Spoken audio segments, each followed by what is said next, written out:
લાખ માળવો જેને દૂધતો હોય અને એ સાધુ બની જાય, હાથ પેટીયું ખાય તો એ ન ખૂટે, એને નક્કી તો કંઈક થયું છે ને, આપણને નક્કી જ નથી થતું.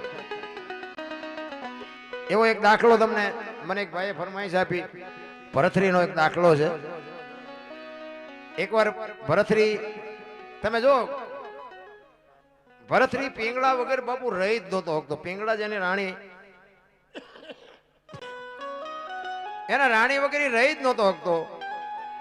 હવે ઈ જ રાણીને બાપુ માં કેવી પડી અને રાજપાટ છોડીને જવું પડ્યું, તો આ પરિવર્તન કેટલું. ભરથરી એકવાર શિકાર કરવા માટે જાય છે, 4-5 સૈનિકો છે, શિકાર કરીને આવતા હતા. એમાં એક ગામની બાજુમાંથી નીકળ્યા ને એક શમશાન યાત્રા જતી હતી. એ શમશાન યાત્રા જતી હતી ને વાહે એક બેન માથા પસાડતી જતી હતી, વાળ તોડતી જતી હતી. એ ભરથરીને એમ થયું કે હારું આ બેન વાહે રોતી જાય છે, એનો દીકરો હશે, એનો ઘરવાળો હશે કે એનો કોણ હશે એમ. અને શમશાનમાં છેક એ બાઈ ગઈ એટલે ભરથરીને એમ થયું કે હારું શમશાનમાં બૈરા ન જાય, આ બૈરું જાય છે, આપણે જોવું છે શું થાય છે એમ. એક બાજુ ઘોડા લઈ અને ઉભા રહ્યા અને બાઈ કહે છે કે હવે મારું 17 હતું એ વયું ગયું, મારે જીવીને હવે શું કામ હોય. 2 જણે પકડી રાખ્યા છે બેનને. એ કે ભાઈ જે બનવાનું હતું એ બની ગયું, કે ના મને મારા ધણી હારે સતી થવું છે, મારે મારા ધણી હારે મરી જવું છે. એ ચિતા ગોઠવી અને સબને ઉપર મૂકી અને આગ ચાંપી અને ભડ ભડ ભડ ભડ મંડ્યો હળગવાનું. બાપુ એ દીકરીએ જોંટ મારી અને નીકળી ગઈ અને હળગતી અગ્નિમાં બાપુ એ દીકરી ચડી ગઈ. અને ભરથરી ઘોડા ઉપર બેઠો બેઠો જોવે છે અને આ બેન હળગતી ચિતામાં બાપુ એક ઉકારો ન કરે અને એ જોવે એમ બાપુ ખાખ થઈ ગયો. અને કોક ત્યાંથી નીકળ્યો ને ભરથરીએ પૂછ્યું કે ભાઈ આ બેન ને શું થતું હતું ભાઈ જે ગુજરી ગયો એ? તો કે એ એનો ઘરવાળો હતો અને એ એના પત્ની હતી. એટલે ભરથરી વિચાર કરે કે હારું આમને કેટલો પ્રેમ હશે. આ એક ધણી મરી ગયો અને જીવતી જાગતી બાપુ હળગતી અગ્નિમાં હોમાઈ ગઈ અને એક ઉકારો ન કર્યો. આ પ્રેમ કેવો હશે? એનું મગજ બાપુ કામ નથી કરતું. ભરથરીને આવ્યા, ઘરે આવીને હિંડોળામાં બેઠો છે, પીંગળા અરે વાત નથી કરતો, સોન મૂન બેઠો છે. પીંગળા પૂછે છે કે કેમ તમે આજ કઈ બોલતા નથી? પાણી લઈ આવું, ચા બનાવું, જમવાનું આપવું? ભરથરી કાંઈ નથી બોલતો. પીંગળા બહુ આજીજી કરે છે પણ છે શું, કેમ નથી બોલતા? ત્યારે ભરથરી કહે છે કે આજે મેં એક ચિત્ર જોયું ને ભાઈ, મારું મગજ હજી કામ નથી કરતું. કે શું હતું? એ કે એક ગામની બાજુમાંથી નીકળે, અહીંયા શમશાન યાત્રા નીકળીને એક ભાઈ ગુજરી ગયો તો એના ધર્મપત્ની હતા. એ એના ઘરવાળાને હળગાવ્યો ને એમાં હળગતી અગ્નિમાં બાપુ એ દીકરી ચડી ગઈ અને હું ભાળું ને એમ જીવતી જાગતી હળગી ગઈ. એ પ્રેમ કેટલો છે હું હજી વિચાર કરું છું. ત્યારે પીંગળા પૂછે છે કે અગ્નિ આપી હતી કે ના હાથે પ્રગટી હતી? તો કે એ તો આપી હતી. તો કે તો એ 3જા નંબરનો પ્રેમ કહેવાય, એમાં એ કે પ્રેમ ન કહેવાય. ભરથરી વિચાર કરવા મનાણો કે આ 3જા નંબરનો પ્રેમ હોય તો 2જા નંબરનો કેવો હોય છે, 1લા નંબરનો કેવો હોય છે? તો કે આ 3જા નંબરનો કહેવાય. તો કે હા. તો કે 2જા નંબરનો કેવો હોય? એ કે ધણીનું માથું ખોળામાં લઈ અને હરિનું સ્મરણ કરે અને જમણા પગના અંગૂઠેથી એની હાથે અગ્નિ પ્રગટ થાય, એને 2જા નંબરનો કહેવાય. અને 1લા નંબરનો પ્રેમ? તો કે 1લા નંબરનો પ્રેમ એને કહેવાય કે તમારો ધણી ગુજરી ગયો એ વાત કાનમાં પડે, એ કાનમાં પડ્યા પછી જો શ્વાસ લીધો હોય એ બારો ન નીકળે, જો બહાર લીધો હોય તો અંદર નો નીકળે, જીવ નીકળી જાય, અને 1લા નંબરનો કહેવાય.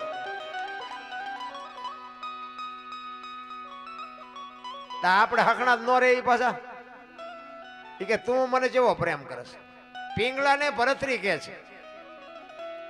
એટલે પીંગળા વિચાર કરવા મનાણી કે હવે આમને, અને સ્વાભાવિક છે આપણું બૈરું આપણને 1લા નંબરનો કરતું હોય, 5મા નંબરનો કરતું હોય, તો એમ જ કહે ને કે 1લા નંબરનો હોય. પણ પીંગળા બાપુ વિચાર કરે છે કે આ દરબારને અવળું હુજ્યું. એ કે હું તમને 1લા નંબરનો જ કરું છું, પણ તમે આ બહુ ઊંડા નો ઉતરશો. એ કે આ તમારે કઈ કરવાની જરૂર નથી. એ કે ના એવું નથી, પણ એ કે મને આમ તું દિલથી કે ને મને એમ કે તું કેટલા નંબરનો પ્રેમ કરે છે? પીંગળાને એમ થયું કે હવે આમને હું કહીશ ને તો આ માનશે નહીં અને આ પરીક્ષા કરશે ને તો દુઃખી થવાના છે. કારણ કે બાપુ પતિવ્રતા નારી 92 લાખ માળવો જેને દૂધ તો એનું બૈરું કઈ જેવું તેવું તો હોય નહીં. એ કે મને કહે તો ખરી કે તું મને કેવો પ્રેમ કરશ.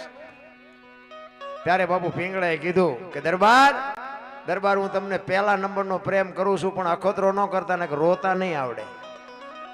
ચેલેન્જ મારી દીધી, હું તમને પહેલા નંબરનો બાપુ આપણું બૈરું જો આપણું જ હોય ને તો એ પહેલા નંબર નો જ કરતું હોય. અખતરો ન કરતા ને કે રોતા નહીં આવડે. એ કે ના એવું તો નહીં કરે, પણ તોય આપણે તો ન હકણા રહી. 400 મહિનાનો સમય થયો ને બીજી વાર શિકાર કરવા ગયા ને એનો ભાઈ વિક્રમ ભેગો છે. વિક્રમને કીધું એ કે તું મારો ઘોડો ને તારો ઘોડો બે લઈને જા અને ઘરે તારા ભાભીને કહેજે. એ પૂછે કે તમારા ભાઈ ક્યાં ગયા, તો તારે કહેવાનું સિંહના શિકારમાં કાયમ આવી ગયા. એ કે પણ ભાઈ આવું શું કામ કરવું છે, નહીં કંઈક બનશે ને તો દેકારા બોલી જાય, ખોટું આવું વંટોળિયા હું ચડાવીને કામ છે. એ કે હું તને કહું એ તારે કરવાનું, ઉપાડ. વિક્રમ આવ્યો બાપુ રાજમાં ઘોડા લઈને, અને બે ઘોડા લઈ આમ દોરીને જતો હતો ને આમે અટારીમાં પીંગળા ઊભી છે, આમ અટારીને હાથ પકડી અને પડખે દાસી ઊભી છે. અને પીંગળાએ પૂછ્યું વિક્રમભાઈ તમારા ભાઈ ક્યાં? વિક્રમ બોલ્યો નહીં. કે તમને કહું છું વિક્રમભાઈ તમારા ભાઈ ક્યાં ગયા? એ કે ભાભી મારા ભાઈને સિંહના શિકારમાં કાયમ આવી ગયા, મારા ભાઈ વિયાઈ ગયા. એ આમ નામ હાથ રહ્યો ને બાપુ ખોડિયામાંથી જીવ નીકળી ગયો. દાસી પીંગળાને કહે છે કે બા હાલો. એ આમ બાવડું પકડ્યું ને પીંગળા પડી, દેકારો બોલી ગયો, પીંગળા તો ગુજરી ગઈ. ઘડીક થયું ભરથરી આવ્યો ને બધા માણસો મીડિયા ભેગા થવા કે ભારે કરી અને 92 લાખ માળવો ધણી એનું બૈરું ગુજરે પછી તો બાપુ દુનિયા મેદની ભેગી થાય.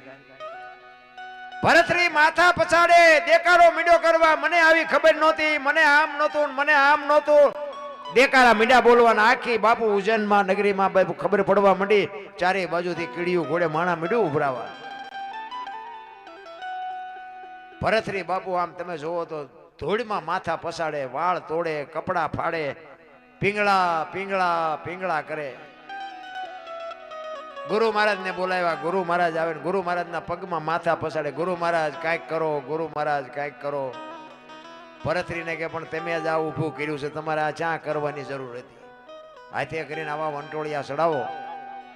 અને આ આપણા ઘરમાં અમુક હાથે કરીને ન ચડાવતા, શાંતિથી જે ગાડું હાલતું હોય હાલવા દેતા હોય. તો અમે કઈક સી આ ધણીનું પદ મળે ને એટલે ઠેકડા જ મારતા હોય નકરા.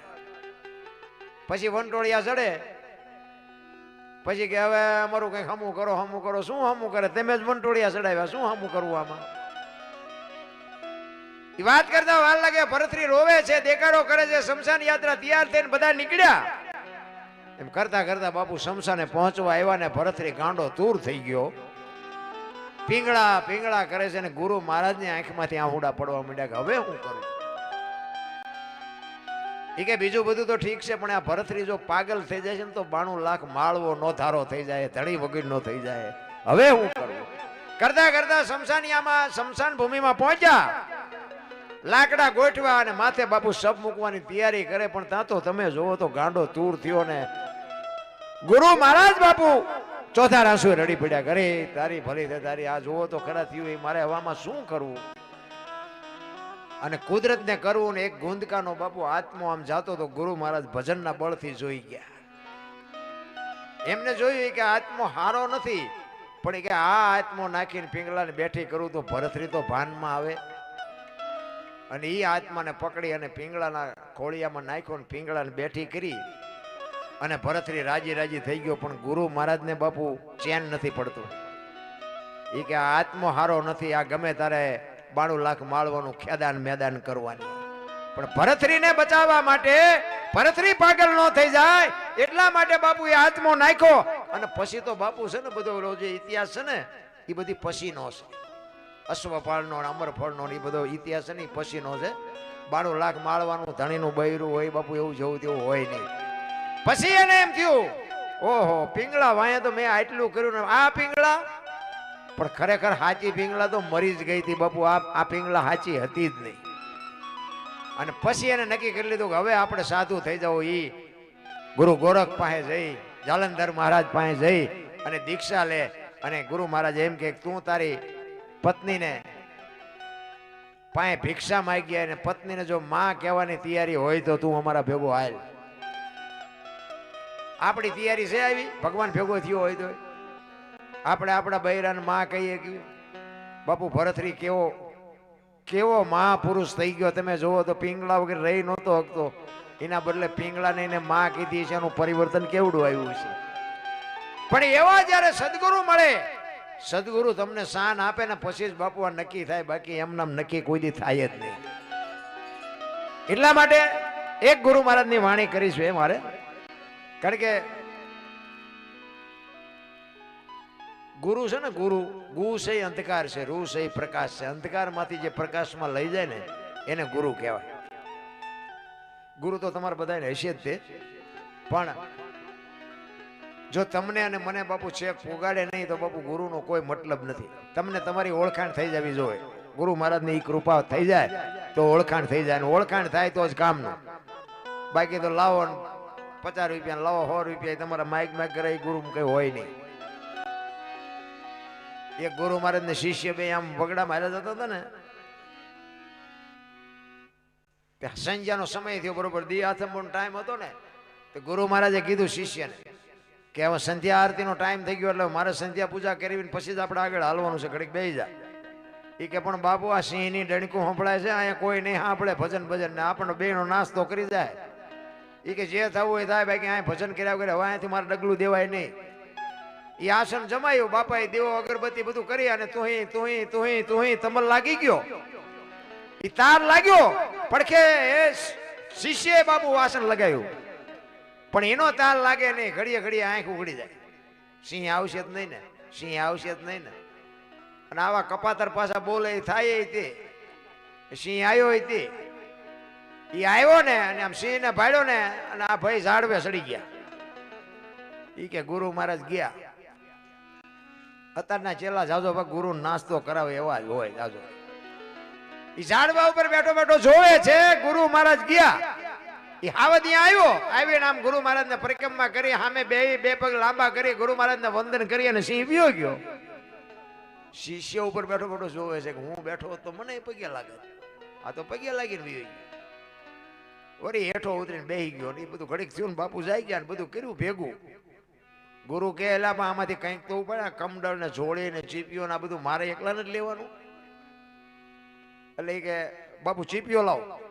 એ ચીપિયાની ઓલી કડી આવે ને, કડીમાં આંગળી ભરાવીને આમ ફેરવતો જાય ને બાપુ અરે વાતો કરતો જાય. એ કે બાપુ હમણાં કે અહીંયા આપણે બેઠા ને કે સિંહ આવ્યો હતો. બાપુ કે આવ્યો હોય છે. એ કે બાપુ મને બીક લાગી તો હું ઝાડવા સડી ગયો કે સડી ગયો હોય છે. એ કે બાપુ તમને પછી કે પરિક્રમા કરીને પગે લાગીને વિયો ગયો. બાપુ કે વિયો ગયો હોય છે. એમ કરતો જાય ને ચીપીઓ ફેરવતો જાય ને એમાં ચીપીઓ બોરડીમાં ભરાણો અને બોરડીમાં મધ બેઠેલું. અને ભાઈ મધ ઉડ્યું, શાંતિથી બેઠું અને ઉડાડ્યું એટલે શું થાય તો બધાને ખબર છે. બેન સોટ્યું હો ગુરુ ને ચેલા ને બેને. આમ માથા કરતા કરતા બે ખેતરમાં ગયા. ઓલો ઓલાને કાંટા કાઢે ને ઓલો ઓલાને કાંટા કાઢે ને લાલ સોળ કરી નાખ્યા. હો ભાઈ બે આગળ જઈને પછી ઉભા રહ્યા. ઓલો શિષ્ય કે બાપુ એક વાત કહું. કે શું? એ કે ઓલો સિંહ આવ્યો તો બાપુ તમે હલ્યા નહીં આવડી આવડી માઇકુમાં કે ઠેકડા મારવા માંડ્યા. બાપુ કે સિંહ આવ્યો ને તારે મારી હારે અખિલ બ્રહ્માંડ નો માલિક હતો ને આ માયકું આવી ને તે કપાતર તું છો મારી હારે. એમ સંગ કોક નો હારો હોય ને તો ઠેકડા ન મારવા પડે, સંગ કોક નો હારો કરાય. એટલે ગુરુ તો બાપુ જો કઈક એવા ગુરુ હોય ને તો આ તમને આ દુનિયાથી ઓલી દુનિયામાં તમને પુગાડી દે. એટલે સવારામ બાપા એના ગુરુ મહારાજની વાત કરે છે કે મારા ગુરુ મહારાજ મને ન મળ્યા હોત તો મારી શું દશા થાત. એના ગુરુ મહારાજની વાત કરે છે. જુગતી કરીને જોવા હાલી મારા સદગુરુએ બતાવી મને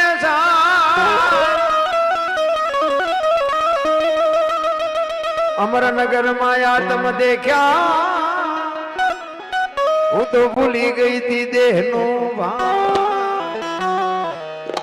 આ અમરનગર ને અલખ ને અગમ અગોચર ના બધું શું છે?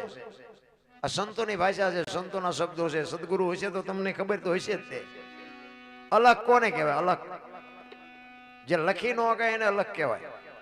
બરોબર ને? જો લખાય ને, જો બોલાય ને તો લખાય, ને લખાય તો દેખાય, ને દેખાય તો વંચાય. આ એવું છે નહીં, આ અનુભવવાની વાત છે. તો અલગ કેવો કોને?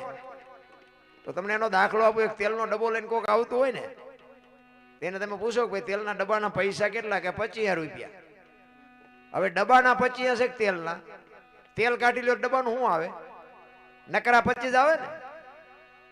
પણ જો વાત ઉપર ધ્યાન આપજો, કિંમત તેલની છે, ડબ્બાની નથી. પણ કિંમત હોવા છતાંય બાપુ ડબ્બા વગર તેલ રહે નહીં. મુદ્દો ઈ છે. એમાં દેહની કિંમત બાપુ કઈ નથી. દેહને એક દી દુનિયા દિવાળી જ મૂકવાની છે. પણ આ દેહ વગર ભજન ન થાય. લખવું હોય તો લખી લે. એમ કહેવાનો મારો મિનિંગ. પછી સિંગ તેલ હોય, કપાસિયા તેલ હોય, પામોલીન હોય, લખાય ડબ્બા ઉપર, તેલ ઉપર ન લખાય. અલખીને કહેવાય. જ્યાં નથી લખાતું, જ્યાં આંગળી નથી મુકાતી, એને અલગ કહેવાય. અને અલગ છે ને આખો છે. આપણે હજી છે ને જ્યાં સુધી સદગુરુ ન મળે ને ત્યાં સુધી આપણે ઘાટ છીએ. આપણો ઘાટ જ નથી ઘડાણો. અને હીરો હોય ને, હીરો આ જમીનમાં જ હોય. અને જ્યાં સુધી એના પેલ ન પડે ને એનો ઉઘાડ ન થાય ત્યાં સુધી એની કિંમત ન થાય. એ તો હેરણ ઉપર ચડીને હરાણે ચડવું પડે ને પેલ પડે ને માલપાથી ઉઘાડ થાય ત્યાં કિંમત થાય. એમાં આપણા જે બાળકો છે ને એ બાપુ ઈ પેલ વગરના હીરા છે. એને પછી તમારે ડોક્ટર બનાવો, વકીલ બનાવો, એન્જિનિયર બનાવો, કલેક્ટર બનાવો કે ખિસ્સા કાતરું બનાવો, જેવા પેલ પાડો એવો એ હીરો થાય. એ ઘાટ છે. એ ઘાટ માટે જ બાપુ હેરણ ઉપર ચડવું પડે. એટલે સવાર આમ કહે છે અમરનગરમાં આતમ દેખ્યા ને ભૂલી ગઈ દેહનું ભાન. બાપુ આ દેહની દશા મટે ને પછી ખબર પડે. હું દરબાર ને, હું પટાલ ને, હું ભરવા ને, બધા હોની નાચ ચાલીને બેઠા. બાયું ચડાવે એટલે કોની પાસે વાત કરવી? એટલે હું તો એમ કહું 18 વણમાંથી બોલાવો એક એક ને, એક હોડીમાં બેહારો, હોડી દરિયામાં વહેતી કરો, ખીલી જાય એટલું ફાંકું પાડો. પાણી કાઢવાની મહેનત બધા હરકી જ કરે. શું કામ? બુડે છે. બુડે પછી એક થવું તો પહેલા થાવ ને. જરૂર એની છે, એકતાની જરૂર છે. વાતો બધા કરે છે હિન્દુ રાષ્ટ્ર બનાના હે, મેરા ભારત માન, પૂંછડું ઢોકળું ખટારા ટાંટે લઈ કે ભારત માન થાય. અત્યારે મોબાઈલ ખોલો તો તમને આપણા જ આપણા ટાંટિયા તાણે છે. આમાં ભારત માન ચેતી થવાનો હતો? આપણા જ આપણા તાણે છે.